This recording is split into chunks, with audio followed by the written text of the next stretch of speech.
Assalamualaikum warahmatullahi wabarakatuh, teman-teman. Ketemu lagi ya di channel Pinuva. Kali ini kita akan cerita soal pengalaman Pipit, pengalaman pribadi kemarin kuliah S2. Mulai dari proses awal ya, karena ternyata beberapa orang mungkin sama lagi ada di posisi yang sama di saat itu, susah menentukan. Dan yuk kita share, siapa tahu ada manfaat dari cerita Pipit. Presentasi Prezi ini pernah dipresentasikan di acaranya Fakultas Psikologi, yaitu kelas inspirasi saat itu dengan tema mengapa teknik harus sekolah tinggi-tinggi. Akhirnya si tema itu membesar ya, ternyata bukan hanya teknik. Kenapa sih seseorang harus sekolah tinggi-tinggi? Mungkin jadinya judulnya nggak keren-keren amat ya, seperti seharusnya lah, raga membumi tapi jiwa melangit. Baik, Nurul. Saya pakai judul-judulnya juga yang udah di template Prezi aja ya waktu itu, karena flash aja gitu, semuanya serba spontan bikin presentasinya. Oke, kita mulai dari Defining Your Success. Oke, kenalan dulu ya sama Pipit. Ini kerjanya di kantor layanan pengadaan Unpad. Terus dulu ini kan waktu belum lulus ya, penerima beasiswa tenaga kependidikan perguruan tinggi berprestasi dari Kemendikbud tahun 2019. Saat itu sih masih mahasiswa pasca sarjana Vkom Unpad. Sekarang alhamdulillah sudah lulus. Oke, kenapa teknik? Aku skip aja ya, bukan teknik, tapi kenapa perempuan? Kenapa seseorang harus meneruskan pendidikan? Yaitu ayo kita sama-sama menunjukkan kualitas pendidikan di Indonesia. Bukan steward ini bukan soal pramugara, tapi steward ini itu adalah kita semua. Kita semua itu melayani sesama kita. Para steward tidak mempunyai kepentingan pribadi, tetapi lebih mementingkan kepentingan prinsipal. Jadi ketika kamu adalah saya, kalau pakai kasus Pipit adalah ASN di Unpad, saya harus nggak boleh nih egois sama saya sendiri gitu. Pada akhirnya semua tujuan saya harus sejalan sama instansi. Kalau misalnya instansi, tapi kalau pribadi ya harus punya tujuan yang mulia lah. Kenapa cuman kuliah doang? Oh jangan gitu dong, harus ada tujuan yang lebih besar yang itu sudah di setup sebelumnya. Lalu kita pergi ke ukuran kesuksesan seorang berbeda-beda ya. Defining yours gitu, benar-benar harus menentukan. Kalau PP saya emang aslinya pelupa ya, jadi si target-target itu memang ditulis. Saya inget banget bukunya tuh Daffy Duck dulu tuh, yang dari Looney Tunes, warnanya hitam. Di hari itu saya tulis banget, wah sampai berapa lembar ya. Salah satunya dari yang begini, kuliah S2, S3 kalau bisa esteller. Itu yang belakangnya memang bercanda ya, tapi saya berpikir, oh aku dulu menuliskan mimpiku dan aku sedang menjalaninya. Kalau benar-benar lupa, kalau benar-benar distract dengan banyak kegiatan yang nggak tahu, tulis benar-benar. Kalau perlu pajang, simpan di mana gitu ya. Cita-cita kamu di mana? Saya dulu di buku diary itu, bukunya kecil, ukuran A6 lah paling. Ya benar A6. Terus menjelang saya pindah, saya buang, inget di salah satu kolam di Cisaranten gitu, saya buang aja udah. Nah sampai sekarang saya nyesal karena ternyata banyak banget nih yang belum speech when graduate. Tapi ternyata yang speech when graduate ini tidak kesampaian karena daring. Oke. Yang kedua ada buka mata dan buka telinga. Ini benar-benar definisi ke-1 loh ya, saya bilang. Banyak membaca kalau misalnya membuka mata itu ya. Yang kedua, banyak mendengar dari teman-teman senior dulu ya. Kayak, oh siapa sih yang udah kuliah? Oh gimana sih? Terus malah saya mendengar beberapa pengalaman teman-teman gitu ya yang udah kuliah. Jangan nyinyir ya jadi orang mah ya. Serem banget. Yang kedua ada stop. Apa yang harus di stop? Nah ini berkaitan sama nyinyir les. Stop menilai orang sementara kita pakai kacamata hitam. Ini benar banget. Orang tuh ya, kalau misalnya lagi, kalau kita pintar-pintar baca diri ketika kita ngomongnya udah jelek mulu, udah julid mulu ya. Kalau saya bilang ketika seseorang udah seputih apapun di mata orang yang pakai kacamata hitam itu hasilnya adalah abu-abu. Kalau dipakai kacamata hitam, orang yang pakai baju pink dan membawakan penuh cinta itu yang kebacanya adalah merah darah gitu ya, seperti marah-marah. Jadi stop judging. Udah jelas itu, bersihin dulu. Lanjutkan adalah mimpimu. tapi tidak dengan perspektif orang lain. Berlanjut ke menyadari di mana kita berdiri. Jangan pakai mimpi orang, ini berkaitan sama yang tadi ya, karena mimpi itu tailor made. Tailor made itu kayak penjahit aja, dia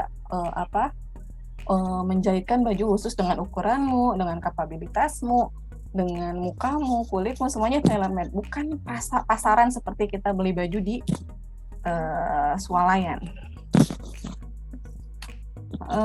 Selesai dulu internal itu yang saya dulu lakukan gitu ya, yaitu kalau pakai contoh Pipit nih, banyakin ibadah cuma benar-benar. Karena tadi ya kita lagi keadaannya adalah nyinyir gitu ya, keadaan kita lagi mimpi kita apa sih gitu ya, kita lagi nyelesain diri, dan ternyata yang penguasa diri itu memang Tuhan kita ya. Kencangkan ikat pinggang gitu, laparkan dirimu, sedikitkan tidurmu. Aku ada gluduk, gak apa-apa ya. Kalau ada noise dari gluduk dan anak-anak ya itu esensinya dari video kali ini. Oke, yang kedua adalah meyakinkan diri bahwa S2 itu bukan menyalahi kodrat, ini eksternal ya. Setelah yang paling jelas adalah cari circle yang bisa mendukungmu. Udah jelas ini circle-nya harus yang positif, harus yang seisme, harus yang bisa mendukung kemana mimpimu. Kalau itu Pipit, maka harus kuliah S2. Dia bilang kayak gitu. Ya seperti teryakinkan aja. Oh ya udah deh.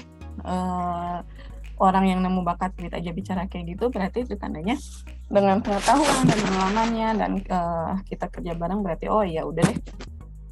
Sisanya adalah saya mencari peer group yang lain yang meyakinkan. Alhamdulillah semuanya mendukung. Terus sampai mana?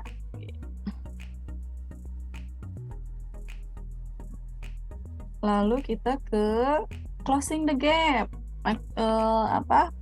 persempit gapnya gitu ya. Katanya kan ada idiom yang bilang gini, perkecil jarak mimpi, jarak niatmu dengan kenyataan adalah dengan action. Nah ini perkecil jarak itu dengan aksimu. Nah kalau dulu pakai cara Pipit adalah mencari info bagaimana memulai mimpi. Kalau pakai contoh Pipit, sebenarnya yang orang nggak tahu, kan Pipit masuk di beasiswa itu 2019. Pipit mulai belajar apply S2 dengan beasiswa sekaligus itu mulai dari 2015. Udah segala macam ya, searchingnya udah LPDP lah, beasiswa kepresidenan juga gitu ya.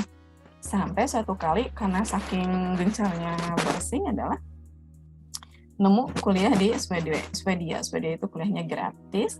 Jadi mau nggak mau saya belajar gitu ya, bagaimana mata uangnya lagi apa, gaya hidupnya apa gitu saat itu. Tapi ya satu dan lainnya hal, meskipun tidak menguburkan mimpi itu, tetapi saya terus-terusan aja mencari. Tahun 2018 saya mulai apply SMUP Unpad. Ternyata di tahun yang sama nggak bisa karena telat nih salah satu dokumen pendukungnya, saya lupa ya apa ya gitu ya. Jadi ketika dokumen pendukung itu nggak keluar ya si SMUP ini sudah tertutup. Akhirnya di tahun 2019 saya menguatkan tekad. Saya mendengar dari orang-orang yang memang ahli gitu ya. Pertama dari mulai SMUP-nya dulu. Waktu itu saya bertanya sama Bu Winda itu kebetulan di Humas. Dia bilang gini, sebelum kamu daftar yang lain coba penuhin aja dulu persyaratannya gitu. Kebetulan kan kalau tes potensi akademik mah 2 tahun ya jaraknya, jadi kalaupun nggak kepake tahun depan kepake. Oke, setuju. Akhirnya mau itu untuk hari ini atau tahun itu atau tahun depan, pada akhirnya 2 TOEFL dan TKA ini harus dikejar. Akhirnya sebelum SMUP Unpad dibuka, pendaftaran di Unpad dibuka, saya udah mencari dulu dokumen pendukungnya. Setelah lulus, saya mulai siap-siap sama SMUP. Saya mulai ngedengar aja dari pengalaman teman, menjelang kuliah itu biasanya beasiswa pada keluar. Salah satunya adalah beasiswa Tendik pasti ini ya, yang untuk perguruan tinggi ini. Ya saya baca, saya pelajari, saya persiapkan semua dokumennya gitu ya. Dulu yang lebih keterima SMUP daripada beasiswa. Jadi kalau misalnya sekiranya saya nggak keterima beasiswa pun, saat itu saya bilang udahlah, bayar sendiri atau kita tunda lagi tahun depan. Jadi sepertinya sih kalau nggak lulus ya ditunda di tahun berikutnya. Tapi akhirnya karena semuanya sudah ready, ibaratnya kamu lagi mendekati medan magnet terbesar, gitu. Closing the gap. Semakin lama semakin nempel gitu sama magnetnya gitu, sama yang kita mau. Jadi nggak ada yang instan tuh. Kalau orang bilang adalah wah instan pipit beruntung, enggak. Jadi nggak akan mungkin kita bisa tahu hal-hal remeh-temeh gini kalau misalnya kita tidak mencoba. Seperti TOEFL yang dibutuhkan berapa, kemampuan akademiknya berapa, carinya di mana, bikinnya itu hal-hal remeh kayak gitu tuh nggak akan tiba-tiba di saat itu ada, tapi harus dicari, dibaca. Kalau pipit sih diikutin saat itu dan dicari tahu aja gitu gimana caranya. Tidak ada yang gratis, semuanya tidak ada yang instan, semuanya berkesinambungan. Oke, langsung akhirnya adalah plan the action. Saya akhirnya ya, meskipun terseok-seok, alhamdulillah lulus. Semua hambatan yang dilalui itu jangan pikir mudah, itu nangisnya kayak apa tuh tiap malam begadang, apalagi pipit itu pas kebetulan kena pandemi ya di semester kedua. Jadinya sedih aja gitu. Daring itu is not me gitu, bukan zaman saya. Rasanya kalau misalnya tatap muka saya bisa sedikit menghadapi semua hambatan, tapi online ini benar-benar bukan generasi saya sepertinya. Terus kalau lagi kamu ada di mimpimu, budak dulu sementara. Budak di sini adalah jangan dulu dengerin kata-kata orang, fokus dulu apa yang kamu harus fokuskan gitu ya. Saya udah nggak peduli dulu sama yang lain, dulu karir aja udah nggak tahu. Untung kebetulan saya cuti, tapi saya udah nggak pengen lagi tahu yang lain. Saya harus lulus karena saya pakai uang negara. Saya mempertanggungjawabkan setiap rupiah yang saya dapat untuk kuliah. Jadi saat itu fokus budak dulu, saya harus lulus. Saya hadapi semua hambatannya pakai nangis-nangis, udah pengen DO di tengah jalan gitu ya. Karena kita tahu bahwa daun jatuh itu sudah ada di lauh mahfuz gitu ya. Adanya kita detik itu di situ itu bukan tiba-tiba, itu ada rencana besar lain yang kita sebagai puzzle-nya ada di situ. Pada akhirnya dia jadi milestone, jadi membimbing kamu kemana saja. Seriusan, saya pernah bilang pengen S2 ini di awal nikah, tapi justru sekarang ya, tapi dengan rencana terindah, justru dengan beasiswa dan kesiapan saya. Mungkin kalau dulu saya udah S2 udah pengen DO duluan, kan kalau sekarang ingat karir juga di belakang saya, kepercayaan besar dari instansi, keluarga yang mendukung, pakai uang negara, ya udah banyak perhitungannya. Kalau misalnya saat itu langsung S2 kayaknya udah pengen berhenti aja gitu ya, kalau pertanggung jawabannya sedikit. Oke, sesudah itu udah jelas nih kita mengawali dengan ibadah, mengakhirinya dengan ibadahnya dinaikin. Yang tadinya levelnya SMA berarti harus levelnya level sarjana, yang tadinya S1 harus ibadahnya kayak S2. Jadi yang dinaikin juga itu, jangan sama dong, jangan sama yang lain. Terus banyak isinya hal-hal yang positif dan banyak membantu orang. Kalau saya sih bilang ya, mudahkan orang, memudahkanmu adalah ibadahku. Kadang yang makbul itu bukan doa kita, tapi doa orang. Kita mah mungkin masih kotor gitu ya, tapi orang-orang di sekitar yang doanya bersih, yang dia anak soleh, dia teraniaya tapi dia masih sempat mendoakan kita, itu biasanya lebih makbul. Gitu, semoga bisa ada manfaatnya.